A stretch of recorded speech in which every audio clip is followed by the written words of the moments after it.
This is a podcast about our lived experience, which unfortunately includes infant death and subsequent mental health struggles. Please take good care of yourself and only listen if this content feels safe for you right now. We'll still be here when you're ready.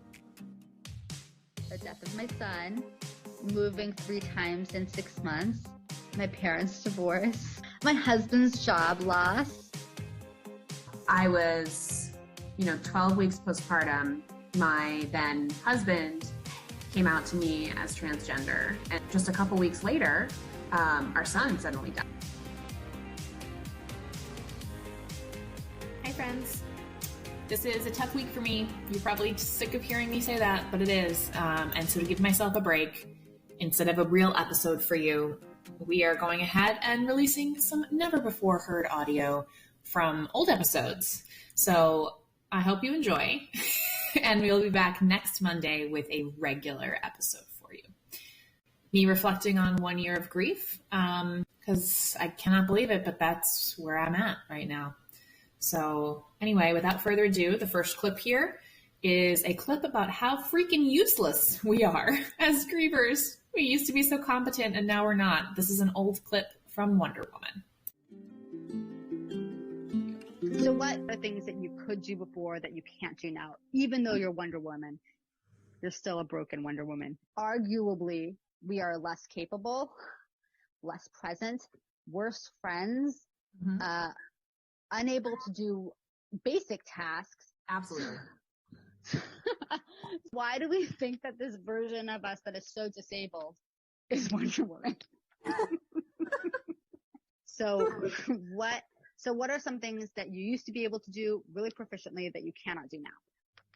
So I used to read a lot, like 1 or 2 books a week, like for years and years and years, my entire adult life. I used to read a lot. And now I open a book and I look at the page and it's like the word swim, like I cannot concentrate. So I can't read anymore. That was probably like my hobby, like the hobby was reading. And I can't read anymore. I can't read either. And I also used to read 1 to 2 books a week. And I just stare at the pages and try and read them and then close the book. Yep. Completely. What about you? What else? Things that I can't do that I used to do. I struggle with traveling, which I know we've spoken a lot about because I'm supposed to be traveling to you to visit you. I think I used to be able to have an idea in my head of a trip I want to take and then plan it out. And now it's like, I can't think a month ahead. I can't think 2 months ahead. And then I can't really plan an itinerary well. I can't say, okay, this is what I'm going to want to do that day. And I think it's because I don't know how I'm going to feel in a month. I don't know how I'm going to feel when I land there. I might be exhausted. I might feel overwhelmed. So I have a hard time planning trips. I would say like anything that falls under the executive function bucket is just down the toilet when you're grieving, like concentration, memory, like connecting dots, like simple mathematics. Like if I have to do addition of like 7 + 4, it like takes me 4 times as long as it did before. Yes. And also directions. I feel like we are both lost all the time. Oh my God, lost all the time. I lose my car in the parking lot. I lose my car in the parking lot. So just globally, it's an issue that happens to me so frequently. I now have a system, which is that whatever parking lot I enter, I park as far to the right as possible at the edge of the parking lot. It does not matter how far away that is from the entrance to the store, but now I know when I leave the store, I just turn right and then my car will be at the end. That is really smart. And now I don't lose my car. That is really smart. No, I don't lose it anymore. Well, that's brilliant. I'm very impressed by that. Another thing now that I can't do now is shave my legs, tweeze my eyebrows, and paint my toenails. Those are all things that I would put as like extra personal maintenance. It's like I can handle the basic teeth brushing, washing, hair, deodorant, but I cannot do anything extra. Yeah. My legs always need to be shaved. My toenails are never painted right, and I always have a unibrow. I look great. I am so jealous of you that you can let that stuff slide because I have to go out and impress men. Right. Good point. Good point. I said, actually, this is a funny side story. I took off my engagement ring because my hands are swollen. I put it in the safe deposit box. I told my husband, I was like, why aren't men hitting on me? I'm not wearing an engagement ring. I was like, everywhere I go, I I expect them to be hitting on me and no one is talking to me. And then I remember that I am pregnant and I look insane because everything, my hair, everything is just bad.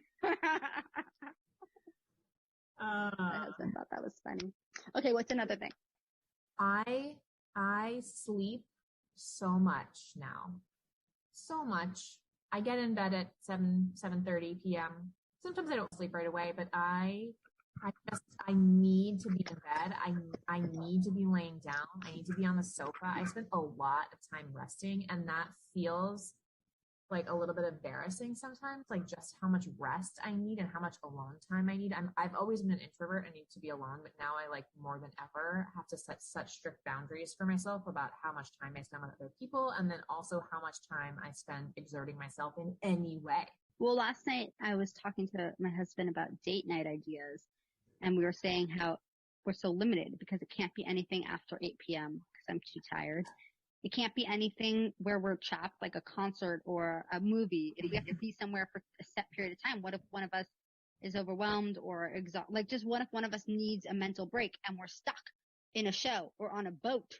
So we don't do things where we're stuck anymore. It has to be something that's not complete sensory overload because our brains just can't handle sensory overload things. So nothing with flashing lights or dancers everywhere. Just really, we ended up going to play pool last night because it was quiet and we went at 6:30. So it was just us and a table of old men and it was perfect. Someone I saw on Instagram explained it like this. You can handle what's on your plate, but the difference is it used to be a dinner plate size and now it's a dessert plate size. Mm-hmm. What I can handle is just so much less. And I am a type of person who's I used to be go. The idea that I'm sitting here on a Sunday afternoon with you and I'm not out and about is very unusual for me, but I get exhausted by 2 p.m. If I do more than, a few things on Sunday morning, I'm just so drained mentally and just incapable. The only way I can explain it is my brain feels like it just ran a marathon because I went to Target this morning and I went out to coffee. Yes. Yep. And now I need to rest for a few hours and then maybe, I'll be able to see a friend this evening. But I went from being able to do 15 things a day to being able to do 3. Being in grief is exhausting. Being traumatized is exhausting. Being anxious is exhausting. All of those things take up so much energy. So when I'm able to recognize like just how much energy my poor brain is spending doing all that stuff, it makes a lot of sense. But I'm not going to lie, I do have a lot of judgment for myself sometimes. Well, I was with my mom in Yosemite and I was just having a really bad, horrible day. And my mom was like, let's go look at the mountains. We don't have to go for a hike. Let's go look at the mountains. Do you remember this? I remember I this. got so upset and I was such a disaster. I think I was like pounding my feet on the floor of the car. I was like, I can't look at mountains. And my mom's like, but looking at mountains is so relaxing. And I was like, no, every single thing is stimulus and my brain can't be stimulated anymore. It's already overstimulated. So the fact that there are other people at the mountain is stimulating. The fact that I'm looking at a mountain is stimulating. The fact that it's light outside is stimulating. The fact that I had to be polite. I can't just sob on the floor in front of all these strangers is stimulates. I can't do it. She's like, well, what do you want to do? Lie in bed with the lights off? And I was like, yes, that's what I need to do. I need to go back to the hotel room and literally lie under the covers with the lights off. And then tomorrow morning, I'll be back to baseline. Even though on the outside I look okay, on the inside, it's too much for my very simple brain. And I think that goes back to why I feel strong because I'm able to now say to anyone, I feel my brain start to going a little fuzzy. Instead of waiting for myself to have a complete meltdown, I'll say, I need to go inside now. I need to go home. No matter what I'm doing, no matter where I am, no matter how much I paid to be there, I will get in the car and go home because I know that my mental health needs it. Yes. You guys can't see me, but I was nodding like a mad woman throughout that entire story because when I had a really bad period, for like all of October, would you say, Judith? It was like, yeah, it was bad. 3 or 4 weeks in a row where I felt I was very unwell. And I spent just hours a day during the day in my bedroom with the blinds drawn as dark as I could make it, in my bed because I could not, the stimulus of my own apartment was too much. I listened to Taylor Swift's Folklore on the entire album on repeat for hours because it was so comforting knowing which song was going to be next. And I was in the dark and I just laid there for hours because I think you don't understand until you're there. Just having your eyes open sometimes, too much. It's too much. Yeah, paint a lot. I paint every day pretty much because it's stimulating enough that I'm not bored, but my brain doesn't have to think. There are no rules. There's no one's looking in front of me. There's no noise. It's all, how much I want. I can stop. I can start. I make something. It feels good to be creative. But what I really, really like about it is that it's so quiet and my brain is concentrating on what I'm doing and not what I'm thinking in my brain. Next up, we have a clip of a realization Judith had that I love about the fact that even though our sons died, all the parenting that we did for them while they were alive, all the parenting we did for them while they were alive was not in vain. This was recorded back in the Stuff episode that's called This Episode is Stuffed. Okay, so I'm here. I want to tell you something. Okay. That I discussed with my therapist today. So today we discussed how I was feeling getting all these medical reports from, about Aiden's death and his life and his everything, Mm-hmm.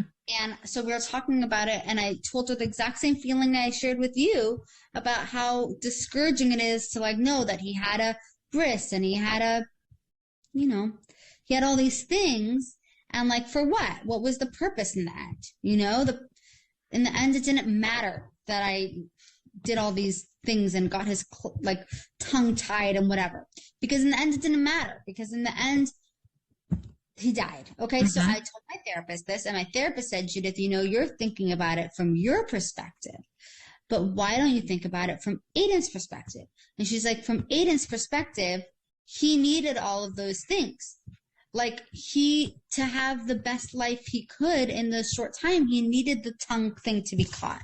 And he needed his vaccines, and he needed his vaccines. Yes. She's like, he needed his vaccines. And she's like, think of all those experiences you gave him. You gave him the experience of going to a doctor's office. You gave him the experience of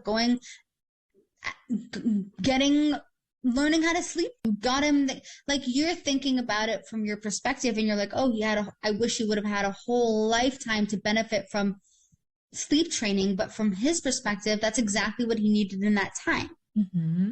I love that. That's a nice way to think about it. I know. She was like, the fact that he waited 4 hours in a doctor's office for you is annoying, but for him, it's cool. He went to a doctor's office. Yeah, he got to look at some new walls. Okay, so I thought that made me feel better. Yeah, I love that. Judith called me last night, and you were pretty upset, feeling like it was all for naught. And I know I've had that feeling before, too.